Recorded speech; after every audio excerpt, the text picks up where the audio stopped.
नमस्कार मेरे प्यारे दोस्तों, मैं हूं आपका होस्ट शेफ धीरज। आज इस वीडियो में हम लोग बात करने वाले हैं मेन्यू इंजीनियरिंग टूल के बारे में। आप लोगों को भी लगता होगा कि भैया आपका मेन्यू बहुत ज़्यादा बड़ा है, अब समझ नहीं आ रहा है कि किस डिश को हम लोग निकालें, किस डिश को हम लोग रखें। तो सेम यही प्रॉब्लम जो 5 स्टार होटल के शेफ़ होते हैं उनके भी मन में ही होती है। वहाँ पे वो जो टूल का इस्तेमाल करते हैं उसको मेन्यू इंजीनियरिंग टूल बोलते हैं। वही मैं आपको यहाँ पे सिखाने वाला हूँ। यहाँ पे कुछ समय पहले एक रेस्टोरेंट के ऑनर थे जो मुझसे मिलने आए थे। उन्होंने कुछ महीने पहले ही अपना रेस्टोरेंट चालू किया था और उन्होंने अपने मेन्यू के अंदर ढेर सारी डिशेस रख ली थी। उन्होंने यहाँ वहाँ से कॉपी करके अपने लिए एक 150 से 200 डिशेस का मेन्यू बना लिया था।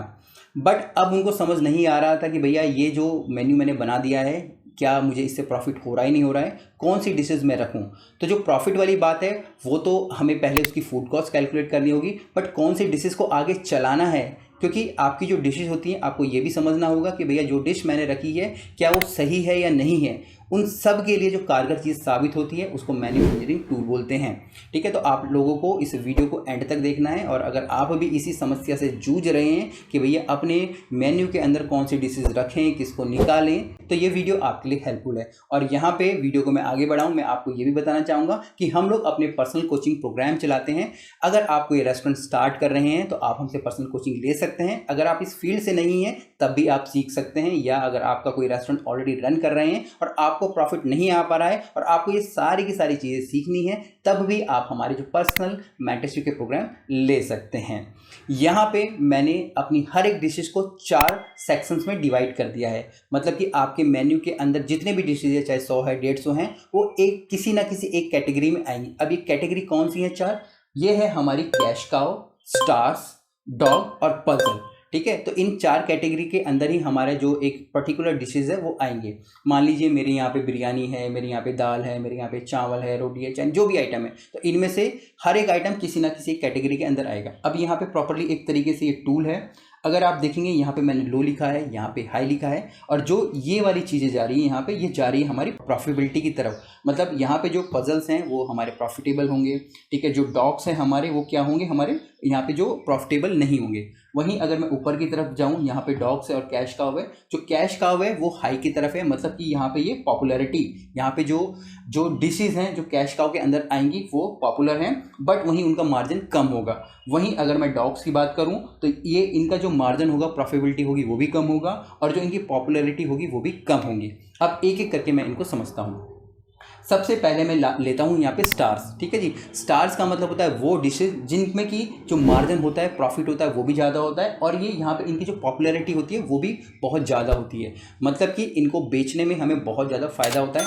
आपके मेन्यू के अंदर भी कई सारे ऐसे आइटम्स होते होंगे जो कि बहुत ज़्यादा पॉपुलर होते हैं और उनके अंदर जो प्रॉफिट का मार्जिन भी बहुत ज़्यादा होता है। तो ऐसे डिशेज़ को हम लोग स्टार्स बोलते हैं, और ऐसे डिशेज़ को आपको अपने मेन्यू के अंदर रखना ही रखना है, इनको आपको नहीं निकालना है। इसके बाद हम लोग बात करेंगे यहाँ पे कैश काउ की। कैश काउ कौन सी डिशेस होती हैं? कैश काउ होती हैं जिसमें कि आपको जो पॉपुलैरिटी है वो तो ज़्यादा है, बट यहाँ पे जो प्रॉफिटेबिलिटी है वो कम है।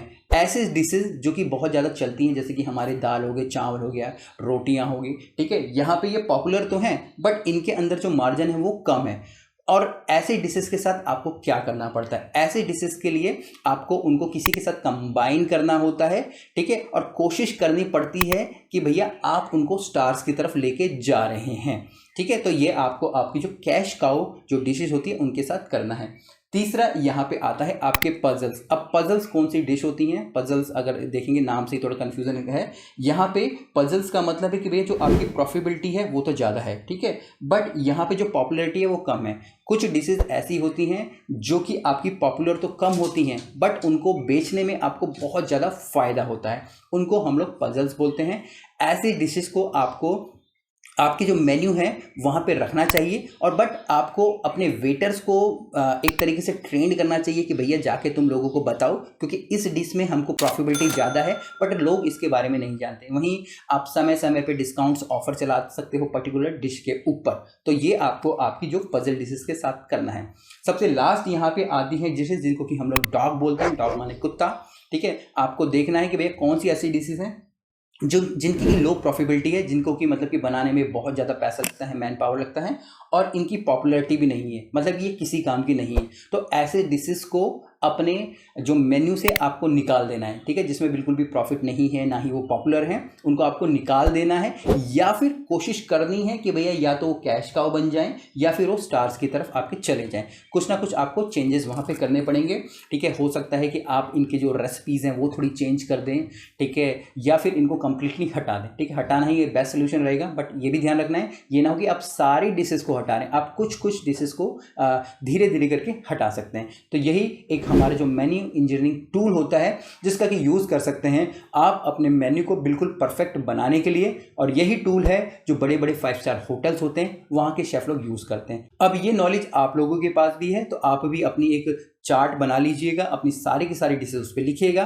और देखिएगा कि आपकी कौन सी डिशेज स्टार हैं, कैश काउ हैं, डॉग है, पजल है, और उसमें से उनको ठीक करने की कोशिश कीजिएगा। कुछ भी क्वेश्चन हो कमेंट्स नीचे जरूर लिखिएगा। फिर मिलेंगे एक नई वीडियो में, तब तक के लिए जय हिंद।